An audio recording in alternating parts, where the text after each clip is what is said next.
Crystal City Council meeting to order. Let's start with roll call, please. Councilmember Eidbo. Here. Councilmember Kamish. Here. Councilmember Kaiser. Here. Councilmember Onessa Rosen. Here. Mayor Adams. Here. Councilmember Budashevsky. Here. Councilmember Cumming. Here. We have a quorum. All right, let's rise for the Pledge of Allegiance. I pledge allegiance to the flag of the United States of America and to the republic for which it stands, one nation, under God, indivisible, with liberty and justice for all.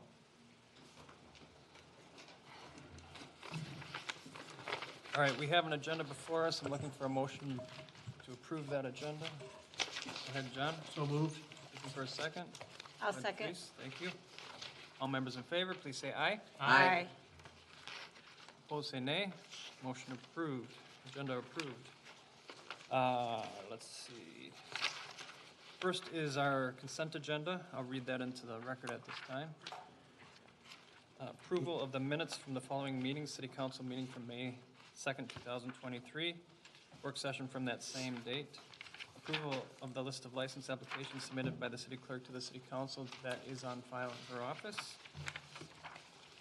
Adoption of a resolution accepting donations, adoption of a resolution recognizing June as Pride Month, adoption of a resolution reaffirming land exchange with Metropolitan Airports Commission. So those are our items on the consent agenda. Looking for a motion on that. Forrest? Mr. Mayor, would I be able to pull out the Pride Amendment from the consent agenda, or did that need to happen before we approve the whole agenda? Point of order, do you know? So, Mr. Mayor, typically now would be an appropriate time to pull it off. All right. That's fine, either place, frankly. Okay. So we'll make that, we'll pull that off and put that at 5, before 5-1.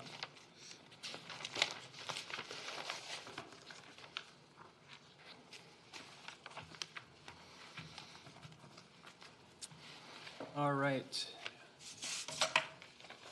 So, hold on a second. I forgot to donate 3-4. All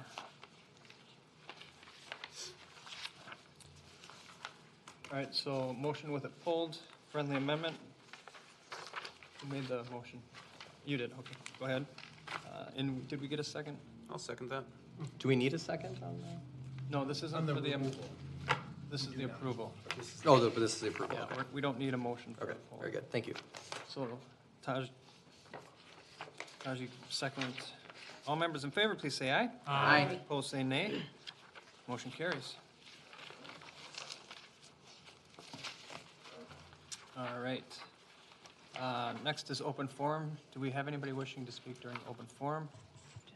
Nobody approaching, nobody has given anything to our city clerk, so we will skip by open forum, move on to the regular agenda. First item of the regular agenda is the item 3-4, and that is the Pride resolution. You wanted it pulled? Yep. I would just like to make an amendment to it if possible.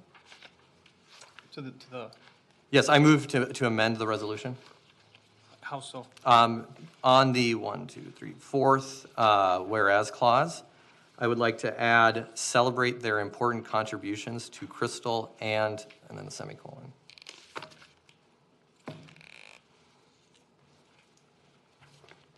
All right. All right, so you're making a motion for that? Yes, so Looking for a second? I'll second. All right, got a second? All members in favor, please say aye. Aye. Opposed, say nay.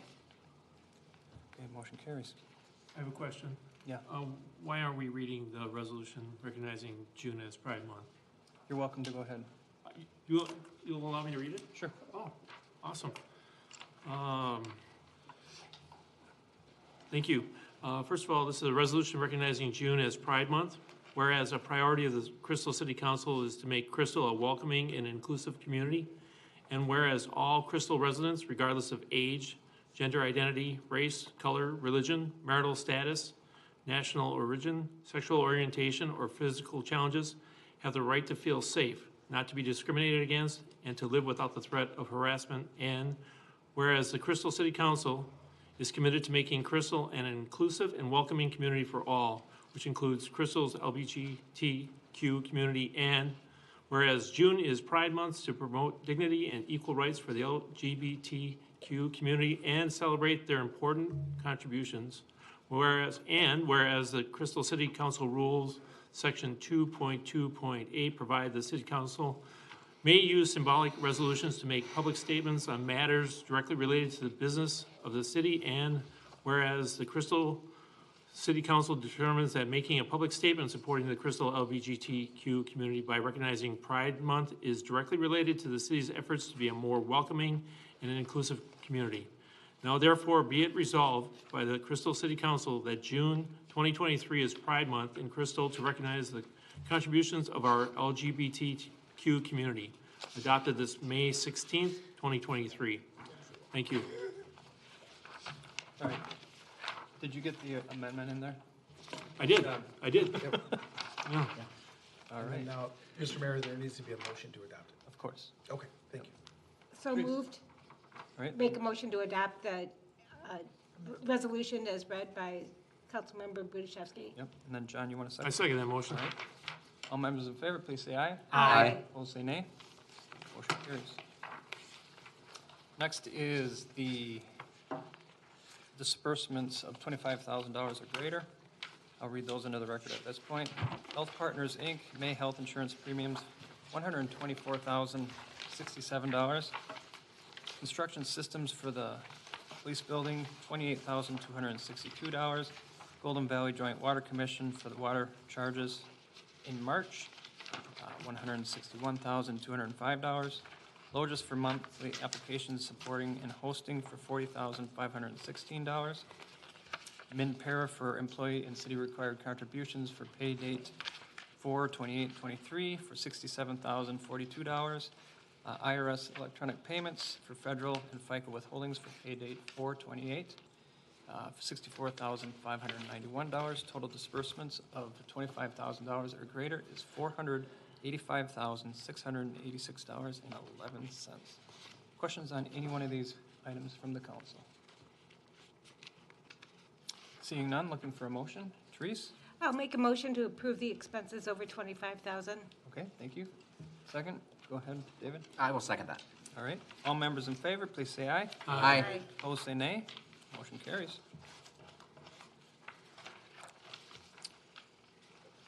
Next item is the council considering civil penalties for violation of tobacco license regulation by Main Grocery Stores and Tobacco, Inc., a mini grocery and tobacco located at 2708 Douglas Drive. Our city clerk is here to address the council on that item. Chrissy? Thank you, Mayor and Council. Good evening. As noted in your packet, the Minnesota Department of Revenue notified city staff that contraband tobacco was seized from mini grocery and tobacco. The outlines of the seize, or the violation and the statute was outlined in the letter provided by the Minnesota Department of Revenue. The licensee was notified, as you can see in the packet. The letter was dated February 6th. That was mailed to the licensee, and then we were notified on May 2nd. The licensee of the business was provided notice of the tobacco license violation and tonight's meeting, and we sent that notice on May 5th via email and mail. This is considered a second tobacco license violation for this licensee. There are representatives here on behalf of Mini Grocery, and consistent with the civil penalty schedule established by the council, staff is recommending a $1,500 fine and 5-day license suspension. All right. Any questions for staff on this item? Go ahead. When was the first violation? Councilmember Cummings, the first violation was presented to the city council on March 7th. However, the violation date itself was December 16th of 2022 for the sale compliance check failure. Thank you. Go ahead. So in the letter from the Department of Revenue, it kind of just copies and pastes the violation language do you have any more information? Because it lists a couple different things that it could have been, about the specifics of it. Yes, Councilmember Eidbo, I spoke with the representative from the Department of Revenue, and my understanding it was that there were not appropriate stamps on the tobacco product. Thank you. All right. Any other questions for staff at this time? All right, seeing none. You're welcome to step up. Please introduce yourself for us. Thank you, Mr. Mayor. My name is Courtney Ernston, and I'm here representing the store in question here. And I guess before we start, based on my last observation of the hearing here, I understood that there were several questions regarding the statutes. And I guess I'm a bit perplexed regarding the letter that was provided to my client on May 5th. So in that May 5th letter, there was a statement that says, essentially, you can either admit the violation and waive your right to a hearing, or you can deny the violation. And then at that time, in reading the letter, the city council may, at its option, hold the hearing immediately or refer the matter to a hearing conducted by another person or body at a later date. And so I have a number of rather complex and somewhat difficult legal arguments regarding some of the statutes here.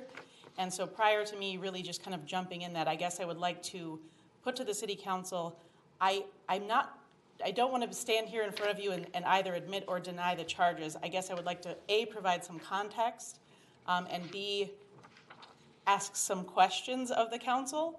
And so in my opinion, having this pushed off to a subsequent city council meeting to put this before the council, I would love the opportunity to do that. But based on my reading of this letter, I don't know that that is an option. And so, again, before I really start with whatever it is that I'm going to say, I really would like to see what it is that the council's preference is as to how you would like this matter to proceed.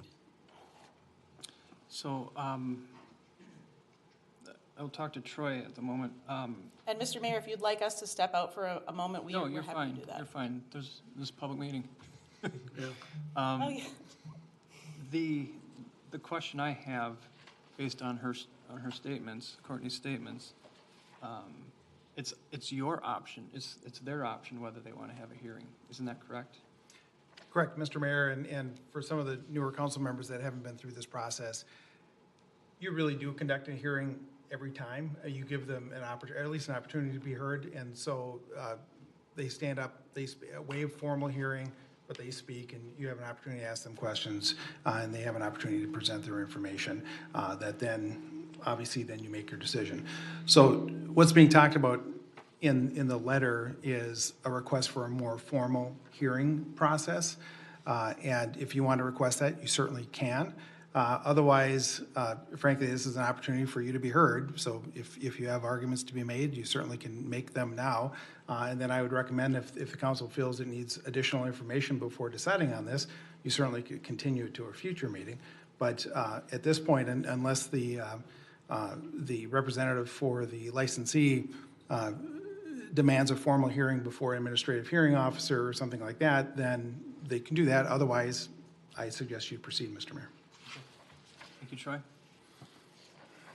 So here we are. Yes, and if I may, Mr. Mayor, what I would like to say is that, in my opinion, I would welcome the opportunity if the city council feels so inclined to allow me to present my information.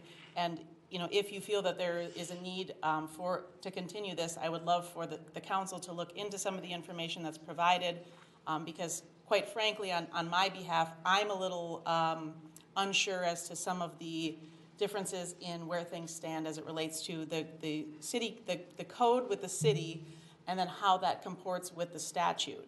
And so with that, like I said, I would welcome the opportunity to come back at a later date after I present the information, but obviously I will leave that to the council.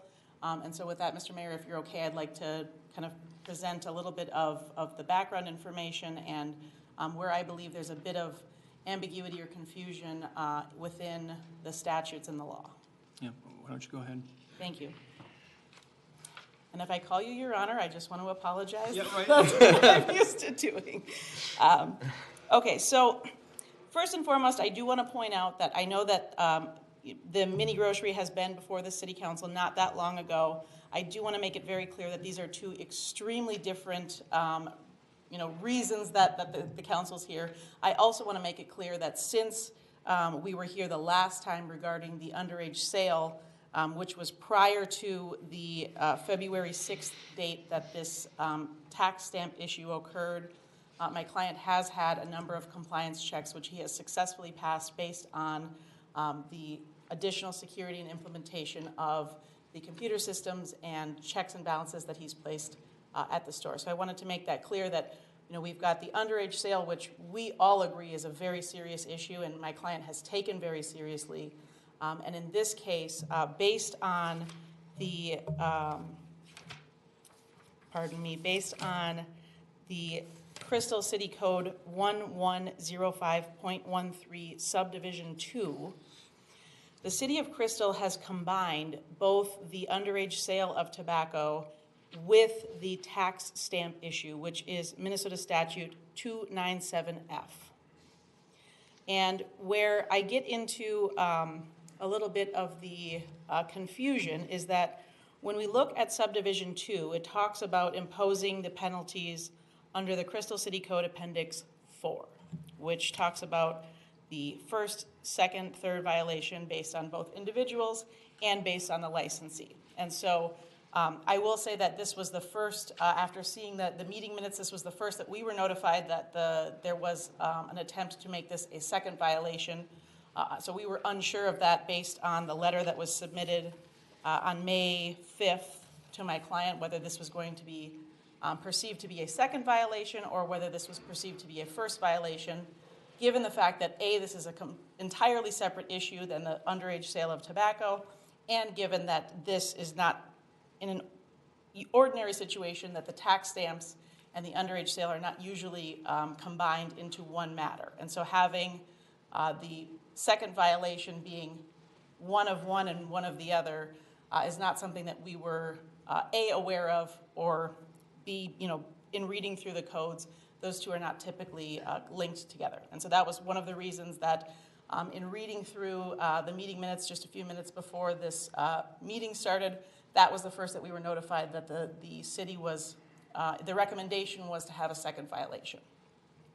So with that being said, again, the ambiguity, so when we look at the City Code 1105.13, if you look at Subdivision 5, that talks about the presumptions. And I know that this was a question that was asked in the prior hearing regarding the one-day suspension, the fines, all of those types of things. So Subdivision 5 references Minnesota Statute 461.12. That statute solely deals with the sale of underage tobacco. It does not reference the tax stamp issue, which is referenced in Subdivision 2, which is Chapter 297F of the Minnesota statutes. And so the question that we have and where we're unsure as to A, both combining the two violations, and B, whether the presumptive penalties are incurred is based on Subdivision 5. It states that the administrative penalties are presumed, but in no event shall the amount of the fine or period of suspension be less than the amounts and periods required by Minnesota Statute 461.12, Subdivisions 2 and 3, which again is just referencing the underage sale of tobacco. And so, with that, to the council members, I would state that there's a bit of uncertainty in our aspect as to whether this is a first or a second violation and whether or not the presumptive penalties apply if the alleged second, if the council decides to determine that this is a second violation, whether the presumptive penalties that are outlined in the Crystal City Code, if they then transfer over to a tax stamp issue as opposed to an underage sale issue, which the presumptive penalties are required under the Crystal City Code. So those are kind of the statutory legal arguments that I wanted to put forth in front of the council. The other thing I wanted to state before the council is that as it relates to this particular product, so this particular product, which is the Al Capone cigarillos, or cigarrillos for you Spanish speakers. So the legality of these products changed in the past year. And so My understanding is that prior to this year, the stamps of this particular product were not required. My client purchased the tobacco shop in, I think it was July or August of last year. With the purchase of the shop came a bunch of inventory. And so this product, this particular product, was purchased by the prior owner, and my client continued, to display that. And so, and this is, again, this is not an attempt to deflect. The stamps were not there. And that is, that's undisputed that the stamps were not there. The question becomes whether or not the purchase of these, while the stamps were not required, then through some sort of a grandfathering in, becomes a question of whether or not there is a true violation of the statute with the Department of Revenue. And quite frankly, I was notified about this matter on Mother's Day, and so I got to spend my time looking into this. And I will be honest with you, I have not had the time to look into that matter, which again is why I posed the notion before the council to perhaps revisit this at the next city council meeting so that we all have an opportunity to look into some of the things that I'm bringing up. And so with that, I welcome any questions that you have, but I don't want to belabor the very, very nuanced statutory arguments that are here and ambiguities that I would say that there are. But again, I would welcome any questions that the council members or the mayor has. All right. Questions for Troy or Courtney? Anyone? Go ahead, Forrest. I have one question. In regards to the Department of Revenue's investigation and everything, was that, they were, I don't know if this is the right term, but convicted of this by the Department of Revenue, and it was found that they were in violation, and there was no, grandfathering in of this doesn't really matter here, or what did the Department of Revenue find with that? Yes, Councilmember Idebo, yes. The stamps were not on the product. In the letter, they were given 60 days if they had to reply. They have 60 days to reply to the Department of Revenue, and they did not do that. And so by not replying within 60 days, they are then essentially convicted.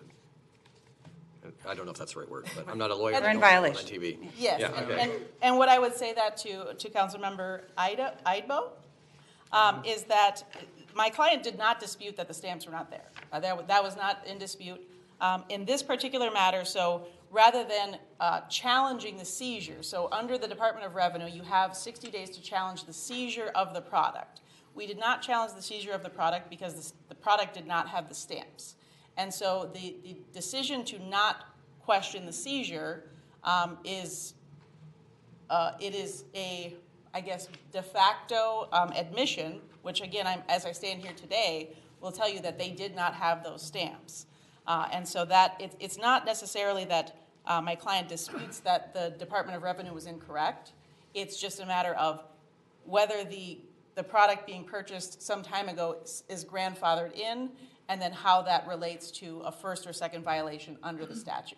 And so at this point, regarding the stamps, what the remedy is to pay, my client told me it's approximately $100 for the taxes, which is in the process of being taken care of, to have the taxes on this particular product paid, despite the fact that he didn't purchase the product outright. But there is it's approximately $100 and some odd dollars to be paid to the Department of Revenue, which is in the process of happening. Go ahead, Tracy. So just so I'm understanding, so you're saying that there was a period of time where stamps weren't required for that particular product. Do we know when that changed? And that is my understanding, and that is why I wanted to clarify that I have not had the opportunity to look into that, so I want to make sure I'm not misrepresenting to the council. But that is my understanding at this point, and I am planning on looking into that to provide additional information. So if there was a date, is there, I guess, I don't know specifically this product, but is there an expiration date or a lot number that we could look at a manufacture date? Those are all excellent questions that I have on my list to look into, because I want to provide that information, and those are all the things that I've wanted to look into, but unfortunately, just given the time constraint, have not had the opportunity to do that. I have a question for Troy. Is it customary for grandfathering in tax stamps in any stance in alcohol, or That doesn't seem like it's a. Mr. Mayor, not that I'm a tax expert, but no. The reality is, the violation was found to exist by revenue, and that's what you're working from. Sure. So, certainly can be argued as some sort of mitigating factor to be considered by the council, but I don't see that as undermining the existence of the violation that brings us here today. Yeah, okay. And Mr. Mayor, that's why I do want to say that my client is in the process of paying those taxes, because we're not arguing that the taxes aren't owed.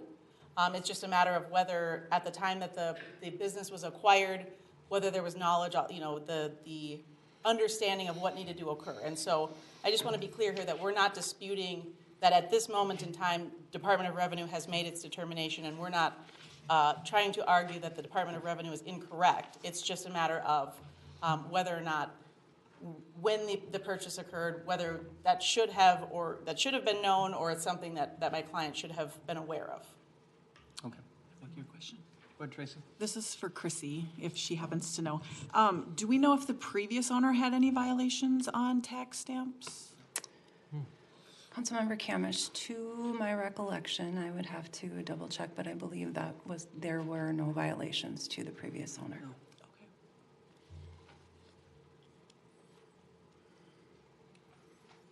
Okay. Mr. Mayor? Yes, go ahead, Troy. So, once you're done hearing from the owner's attorney, then Courtney's good. I'll have a few words to say as well. Okay. Any other questions? I guess I have a question. So the best case scenario, your client is in compliance because he purchased the product before the stamp requirement and corresponding tax went into effect. So in the event that didn't happen, that he should have been paying the tax all along, would that be a first violation and not a second? Because there's clearly a different ordinance being violated, for lack of a better word. I mean, the stamp is a very different issue than an underage sale. And that is exactly my point as I stand here today, is that I don't believe that the two should be conflated in terms of a first and a second violation. I mean, if we're talking about the repeated sale to underage individuals, 100% understand and agree. If we're talking about the sale to underage individuals and we're talking about a tax stamp issue, which again to be candid, they are both contained within subdivision 2 of the Crystal City Code. But what I'm unclear of is exactly to your question, is whether or not that should be considered a first or a second violation. And then the second question is, if it is a second, or even if it's a first, whether or not subdivision 5 of the Crystal City Code applies regarding the presumptive penalties. Because that is, again, one of the things that was brought up last time, was whether or not, we could waive, the council could waive the 1 day. Under the underage sale, the Crystal City Code is very clear that cannot happen. But under a tax issue, I believe that there is some authority for the council to have discretion in what the council decides to do, even if it decides that it's a second violation. Forrest, go ahead. I have a couple kind of quick questions that I don't know who's going to be able to answer. Right. Here. You're directing them towards staff? Yeah, mainly towards staff, yes. But question number one is, in the tobacco license, I've never really fully read a tobacco license, and probably should here soon. It does, this is considered a violation of that license issued by the city, correct? Yes.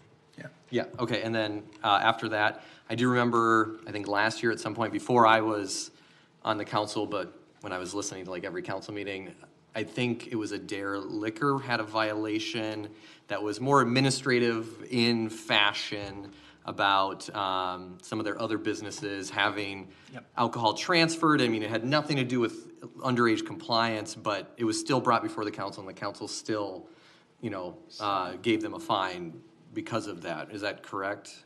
Councilmember Ibo, that And is so correct. it isn't within our history to consider non-compliance in terms of underage as part of a violation license and treat it as such, correct?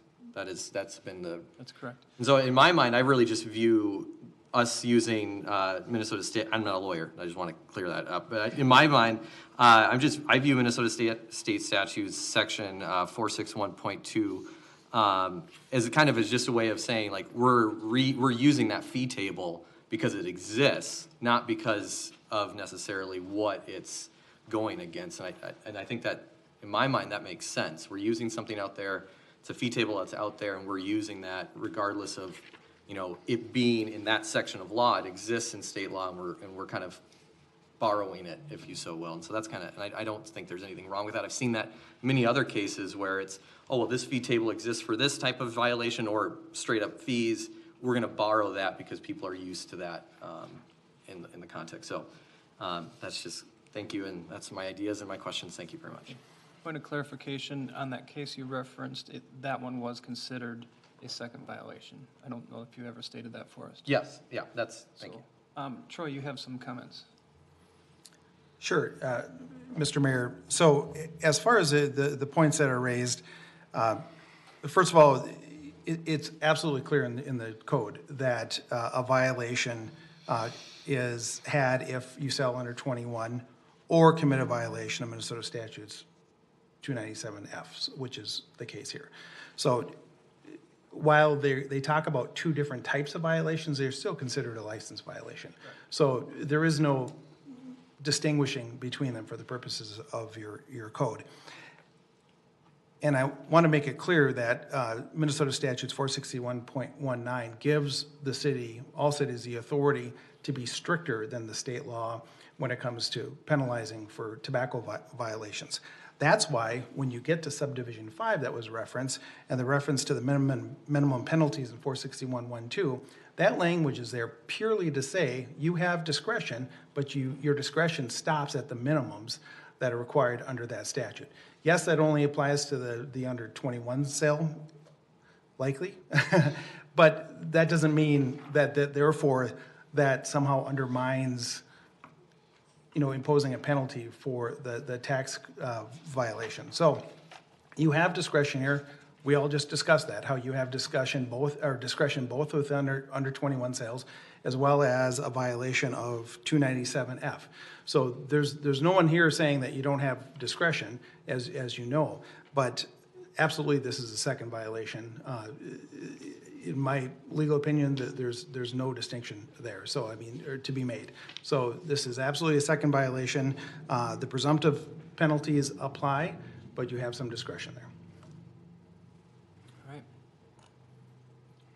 And Mr. Mayor, if I may, I apologize, but I guess I take issue with the statement that Mr. Gilchrist just made that 461.12 likely refers to the underage sale. It strictly refers to the underage sale, and if I may, I can read subdivisions 2 and 3, which I have in front of me, into the record so that the council is clear what the language in that statute refers to, which is strictly the underage sale So, Mr. Mayor? of tobacco. Yeah, go ahead, Troy. Frankly, that's not necessary. The fact that it applies to that, you are imposing penalties under your city code, not under that statute. Yep, so that statute sets minimums, and so you recognize those in your city code and the penalty chart that you have. But the fact that it's limited in that way, that's fine. So I guess if the argument is you can go less than those if you want, I suppose there's an argument there, but I can't imagine the city council is going to go to a penalty that drops below the minimum set for 21 under sales. Correct. Okay. All right. I'd like to move forward with this. I don't want to continue it. Wondering if there's a motion for imposing a penalty?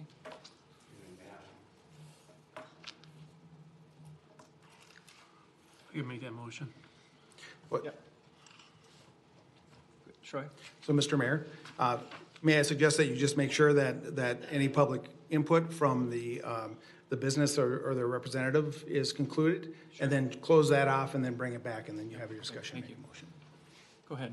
Mr. Mayor, all we would ask is that in the event that the council finds that this is both a second violation of the Crystal City codes and that this is something that the council wishes to proceed with, my client would ask that under the discretion that we believe that this council is authorized to provide, given that this is not an underage sale, that we would respectfully ask that if the council decides to move forward, that we would ask for a higher fine and no suspension of the license. And the reason being is that because in the city of Crystal, which is a relatively small city, there are 3 other tobacco stores, and closing my client's doors for 5 days would likely result in the loss of lifelong customers, because having, the store closed for 5 days is going to be a significant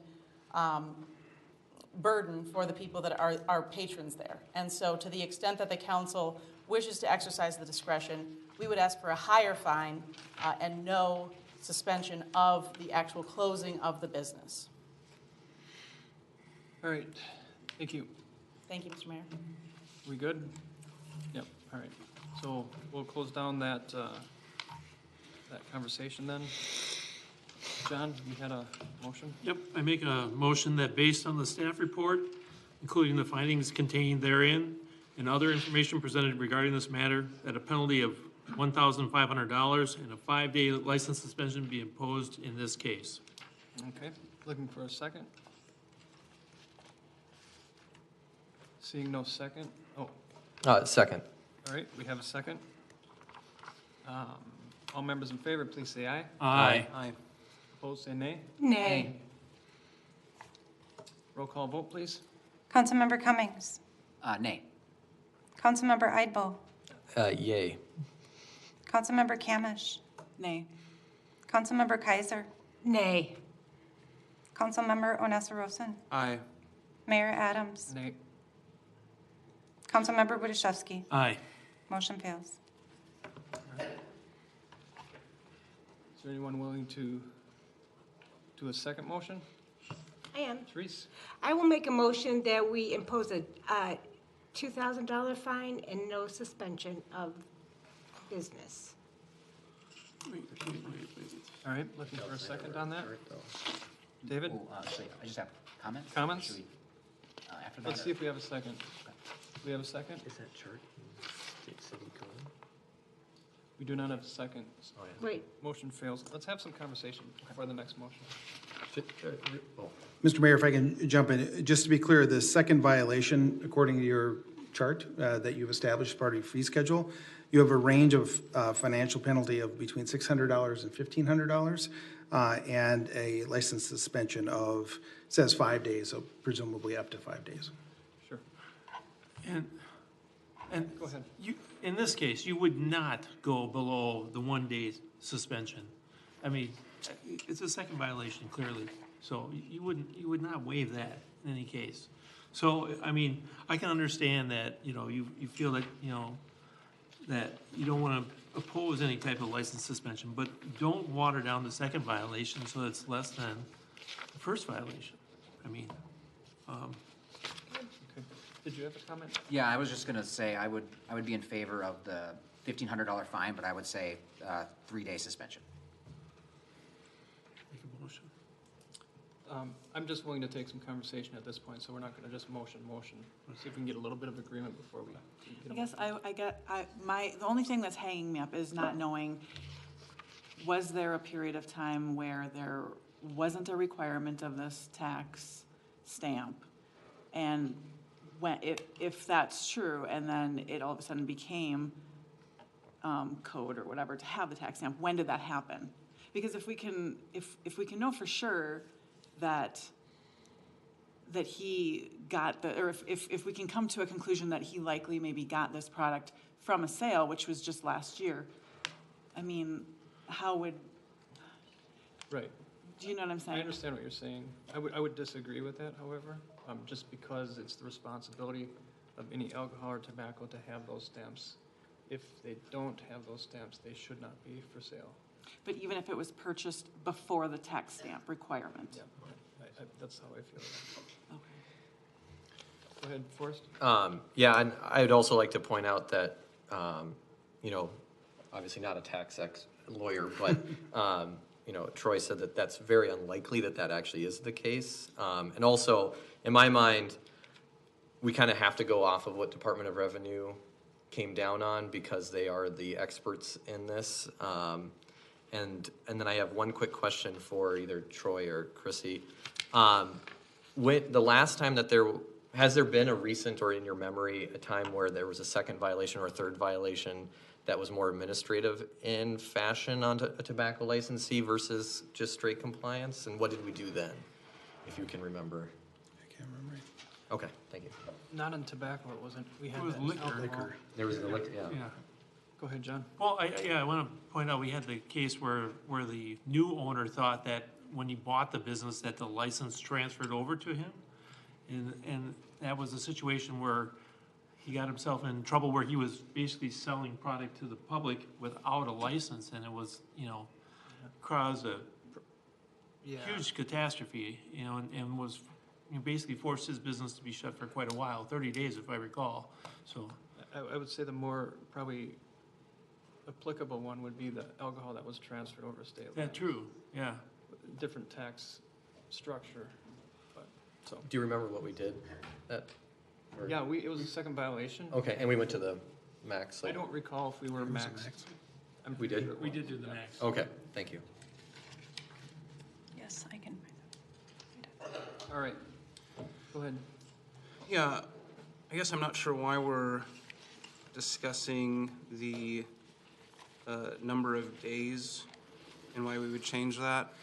I mean, if it's because they're saying they're going to lose some of their patrons, I mean, these are the implications of having a second violation. I'm not quite sure what we're using to justify the loss of some patrons. Again, as I shared in our work session, my perspective is going to err on the side of a violation is a violation.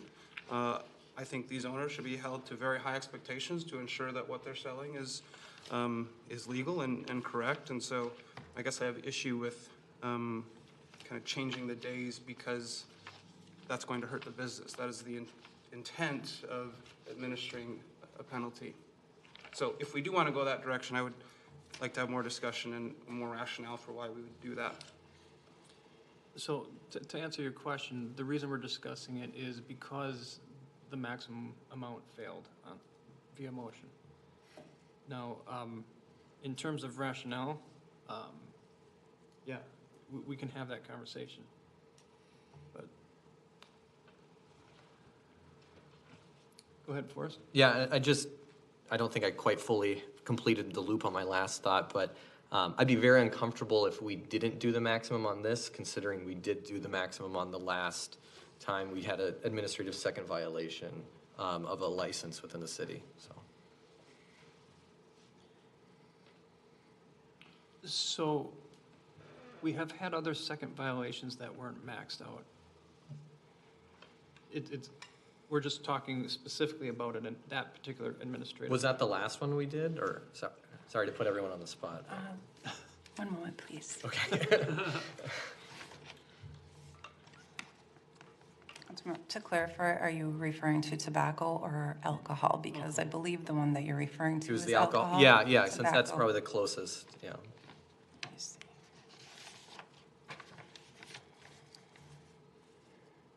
Okay, so actually, this licensee had a third violation, which was the max. Okay, so it was a third, all right. Okay. Yeah, I'm not sure there's been any third violations that have not been maxed. Yeah, that's a different. It's a whole different level. Well, would anyone be in favor of David's suggestion then of I know it's not the max days, but it's the max fine and then a 3-day violation or closure, suspension? I would support that. I'd support that. Can I just get more rationale why we would go to 3? I think just because like Forrest said, in that I feel this is more of a administrative thing versus a compliance. And for me, it's, we want to be pro-business in Crystal, and it's the same point that I made in the work session.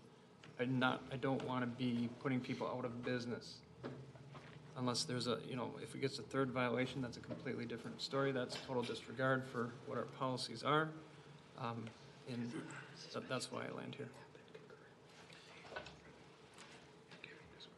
I think if that's the case, and I don't necessarily disagree, but then that might require more conversation for us to change kind of some of this framework. I mean, just as far as the days, maybe the first violation is 1 day, the second violation is 3 days as we're proposing now. And this is a conversation for a different time, but I understand the rationale, but again, it's hard for me to move away from the 5 right now. Yep. Yeah, and honestly, if there were other, I can think of other situations which would get me to the 5 days pretty quick. But I haven't seen none on this case. Well, let's give it a shot. You want to give it a go? Yeah, I'll make a motion to have a fine of $1,500 and a suspension of license for a period of 3 days. All right, looking for a second. Go ahead, Tracy. I'll second. All members in favor, please say aye. Aye. Opposed, say nay. Nay. Roll call, please. Councilmember Idebo. Nay. Councilmember Kamish. Aye. Councilmember Kaiser. Aye. Councilmember Onessa Rosen. Nay. Mayor Adams. Aye. Councilmember Budashevsky. Nay. Councilmember Cummings. Aye. Motion carries 4-3. All right. All right. That's where we're at.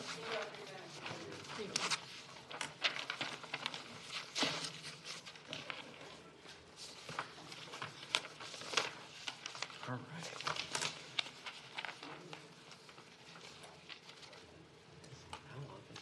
All right, next item is, council will consider second reading of an ordinance amending city code section 425. Our community director, John Sutter, is here to address the council. Welcome, John. Hi, thank you, Mr. Mayor, council members. We went through this in detail at the May 2nd meeting, so I don't have a presentation, but I'd be happy to answer any questions.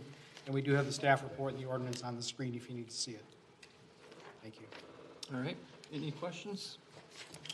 Seeing none. Go ahead, John. I'll make a motion supporting an ordinance amending the Crystal City Code regarding the licensing of rental units. All right, looking for a second. Go ahead, Forrest. I second that motion. Sorry. You're good. All members in favor, please say aye. Aye. Opposed, say nay. Motion carries. All right. Thank you, John.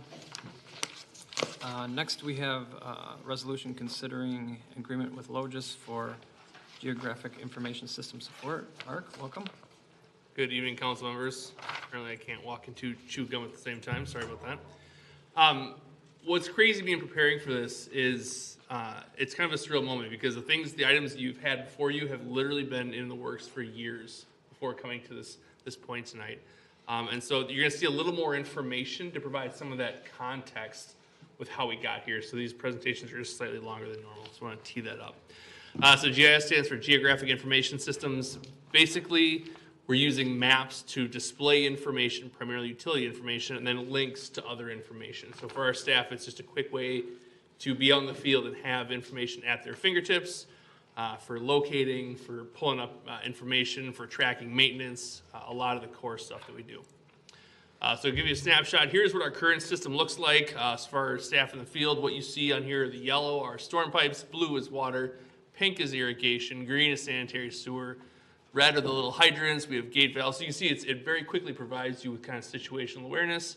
From there, we can actually drill down, we can pull up record drawings from when those features were originally constructed, and then we can also grab information on when things were maintained. So you can see here, for example, that one of our staff jetted this line back on July of 2020, and there's notes there. So we can easily track and pull up that information for historical purposes.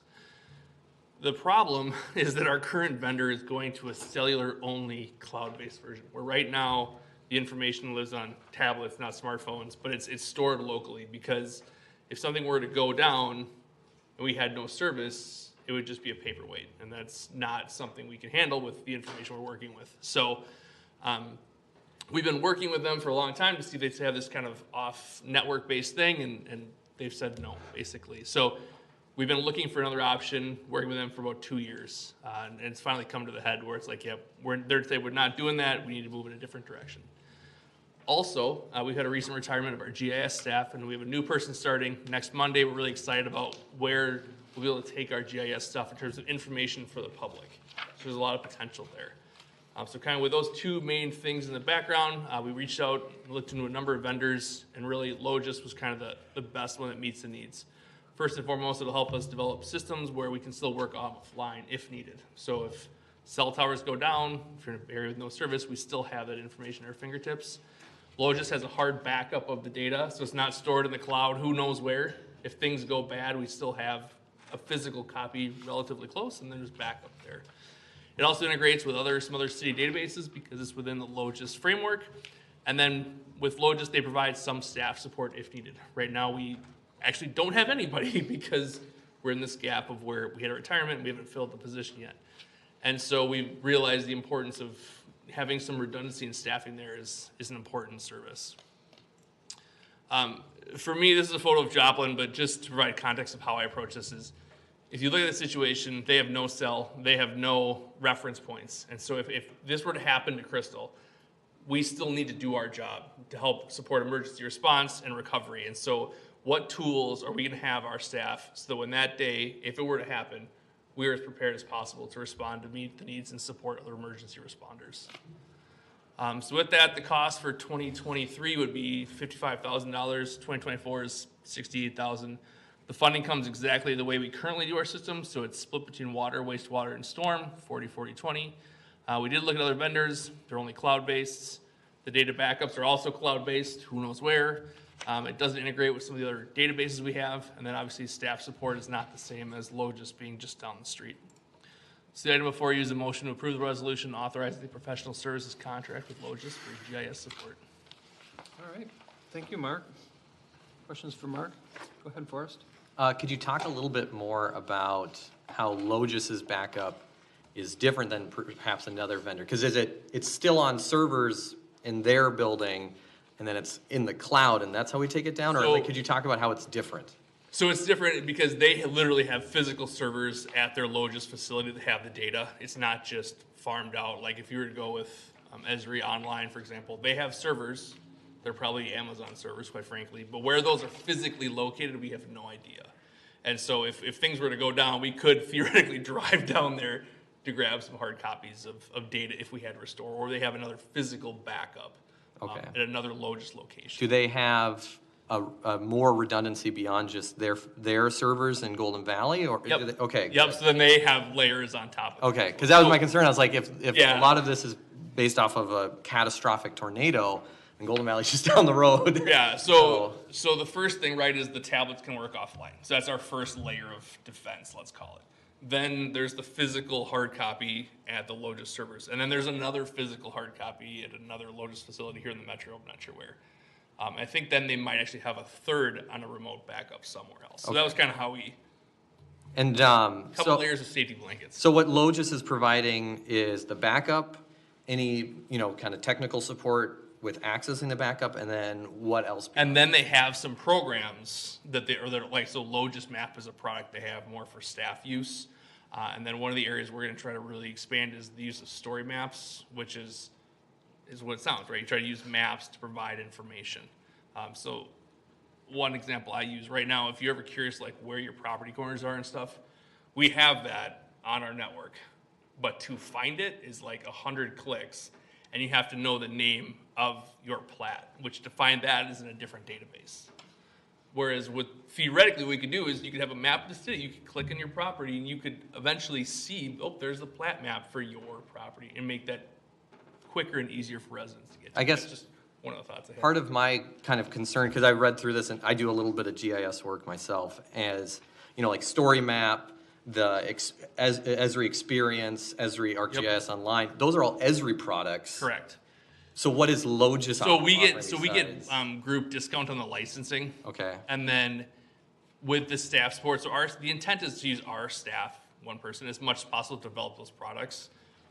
But if the expertise is that there's a question, she would then have a sounding board of other staff to work with.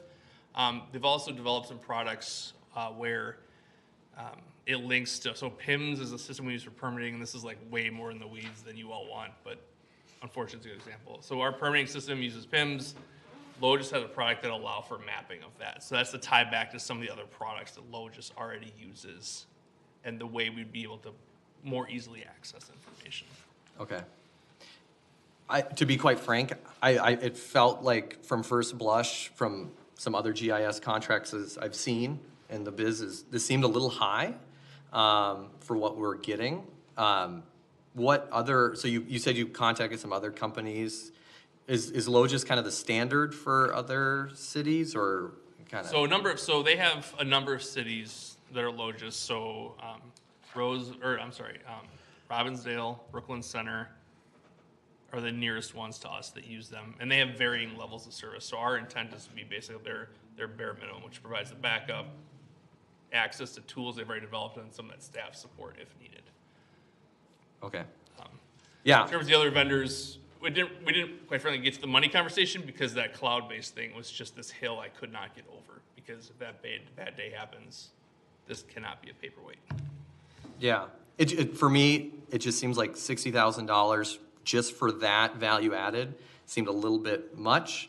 And I would be curious to see what some other vendors could provide, especially if, we can have, there's backup services too. If the problem is an emergency backup, that's a separate service we can maybe figure out if it's cheaper. But that's, thank you for answering my questions. Thank you. What is the cost of our current vendor? So right now, this is interesting, it's a hodgepodge of stuff, right? So this kind of also centralizes it. So right now we have Esri licenses, which you see there. We pay $1,000 per device right now, so we have 12 devices. So we pay the $12,000 now for our current access. But then we also pay for like a playground inspection tool that's separate that we like to try to move into this program, because Esri provides more robust options for tracking stuff, so trying to centralize some stuff. So we have a playground inspection software. It's a nominal cost. They would try to roll into this. So it's definitely, I would agree, it's a cost increase, and that was part of some of the challenges we worked through. However, we really couldn't find a good alternative that met the needs as well as set the stage for potential improvements, and we would communicate with the residents and access to information within for city staff. So so it's about 12,000-ish, and we're going to, 5X? Correct, yeah, so it's 12,000 plus the 1,500 for the license for our main one, and then there's another like $300 license we have in there. So maybe 15K, maybe 20. Yep, and then, yep, that was the biggest one. And then we have, obviously, with a new staff starting, there was some cost savings there. And so to try to shore up, because we have no depth in the city, so there was some cost savings from the staffing change, which helps offset this, but also provides Emily, as our new GIS person, a resource as she grows and develops and help us kind of carry out where we're going. Got it.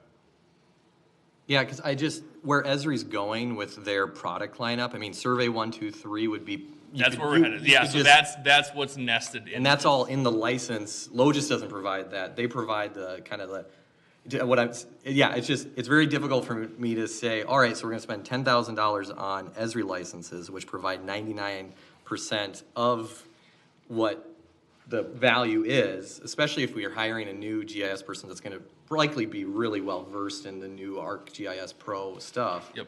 And then paying almost $60,000 just for that value added of it's going to be in person. So the subtle difference there too is because it's Logis, they host, instead of working with Arc Online for the data hosting for some of that is Esri hosts that on their local servers. So that's where, because we're not using that now, there's no cost savings, but there would have been an added cost as we use Survey 1, 2, 3 and Collector too, which might be Survey 1, 2, 3 also. There's no number of products. Yeah, they're coming out with new stuff. Right, and then we're really trying to shift more to that Esri model, right? Because they are the standard. However, we have no bench to do that, and so this is where we need someone to help us walk in there, because there's so much you can do. Yeah, I guess I would like to see, with Emily coming online, kind of what she also would think maybe about what to be bringing to this as well, because I'm sure that she'll have an opinion on this as Yeah, well. and part of this too is the cleanup of our data to bring it to the Esri kind of standard to migrate to leverage some of these other tools. All right, no more questions for me, I'm sorry. All right. Anyone else? I have a question. So are you recommending I'm a sorry, continuance? John. Huh? I would personally recommend a continuous. I'd be curious to see what Emily thinks of this proposal. I'd be curious to also see, explore what the cost would be if kind of maybe splitting it from just that GIS service and then also looking at that backup service, hard backup service as well. I'd just be, that's, yeah. Yeah, so what we have is the minimum to get into LOGIS. You saw there's an extra, in that 55, there's an extra 13,000 for that data cleanup to fit into the Esri template, which we need to move that. So that's part of that 55 is, 13 of that is just Yeah, data migration. and looking at the proposal, it seemed like Logis had really only looked at one of your data sources. Yeah, So I'd be curious if I'm that optimistic number- that that number is not gonna be that high. Yeah, However, I can't, because I have no idea, like, in terms of breaking it down, that's where I'm looking forward to Emily starting on Monday. I'm optimistic we can bring that number down. yeah, I guess I would like to see what Emily thinks of your data. Maybe she has some ideas. Yeah. Again, are you? Yes. And I would second that motion for continuance. Could you state the motion, please? Oh, yeah, so yeah, I'll make a formal, I move to continue this item till the next, council meeting so that we have new staff's input since they will likely be experts in this. John's. I second that motion. Just a quick comment, I would also like a better itemized what the prior costs were. Okay. That would be good to know, and if you can, maybe how much we're saving with staff. And So the staff saving is about $12,000. The other itemized costs, I mean, it's, again, about $12,000 for the labor, and I think for their fees, you have $1,500 for Esri and maybe $1,000 for the other stuff. So it's absolutely a larger cost. Okay. In terms of Emily's able to assess this, the challenge is I'm not sure what that timeline is for her to get in, review, comment on this, because the other reality is if we need to make a cutover, if I carry on for another year, we're in this weird limbo stage. So just keep that in mind as, yes, it's only May, but this will take time, so. Okay. So we have a motion on the floor, no further questions. Seeing none, all members in favor, please say aye. Aye. Opposed, say nay. Motion carries.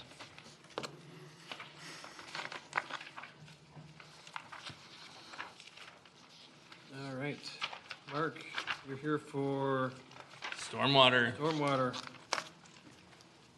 Mayor, I believe you were the only one on the council when this first was a thing back in 2016. So 61st and Douglas Drive, we started the design on this in 2016 as part of the Phase 16 reconstruction project. Due to property issues with MAC, it was not constructed at that time. However, all of the other components of the project were, because the intent was that someday we'd be able to construct these pipes. It appears that this summer is now that someday. To provide some larger context, so on the right you have the airport. This is kind of the Skyway neighborhood, but the northwest corner there. The red dot is there to provide a reference of this is where all the water in that neighborhood drains to. So for before that street reconstruction project, this is the map that actually shows where the line is and quite frankly how flat it is as the water drains there. The only way it leaves this area is through a 15-inch pipe onto the MAC property. As part of the Phase 16 stormwater project, we constructed an infiltration tank at Skyway Park, and then on Douglas Drive, we basically did a whole bunch of things to try to create more boulevard space so the water would not sit on the road, but be able to go on the boulevard to infiltrate or get slowly move towards the pipe. MAC doesn't like water for a variety of reasons, so we did everything we could to send them less water or slow down the water we're sending them. And then finally, the concept included, the new storm pipe onto MAC property. Here's a photo of the underground infiltration tank. It holds about 100,000 gallons. It's designed to handle a 2-inch rain event on all the impervious area upstream of this location. Here's a photo on top is before, below is after. You can see there's a hydrant on the left side. You can also see how it's higher in the boulevard. We moved the hydrant to the other side so we could shift the road over and then dig a little trench so that the water would drain across and sit in the boulevard instead of on the road. Here's a photo looking the other way. You can see before the project how you have the high boulevard, so all the water hung out on the road. Photo on the right, again, you have a flat curb so it can just sheet drain off and into the boulevard there.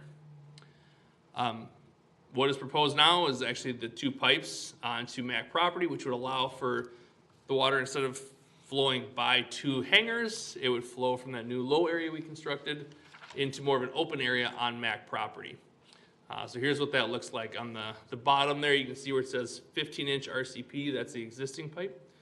The green 2 lines are the new pipes that are proposed to just drain from the low area into the swale, and it kind of loops up and around. The stars really did align to make this happen. MAC is planning to extend that road on the airport. So you can see right off the green pipes, there's a road right there. They're planning on extending that straight north this summer. They have a contractor already under contract. The road is right over where the new pipes are supposed to go. The FAA agreed to that land swap you all approved earlier this evening, back in April, so that the legal right for us to work in that space was approved. Previous assessments from previous projects were dealt with in the fall, so that's been taken care of. Hopefully that wound is starting to heal. And then the city's gotten permission to install the new pipes onto the property. So it'll be 2 18-inch RCP stands for rigid concrete pipe. I do want to flag this will not solve all the flooding at the intersection because that area is so flat. If we get a large rain event, gravity is just doing nothing to move it through because it's so flat. However, it will definitely help.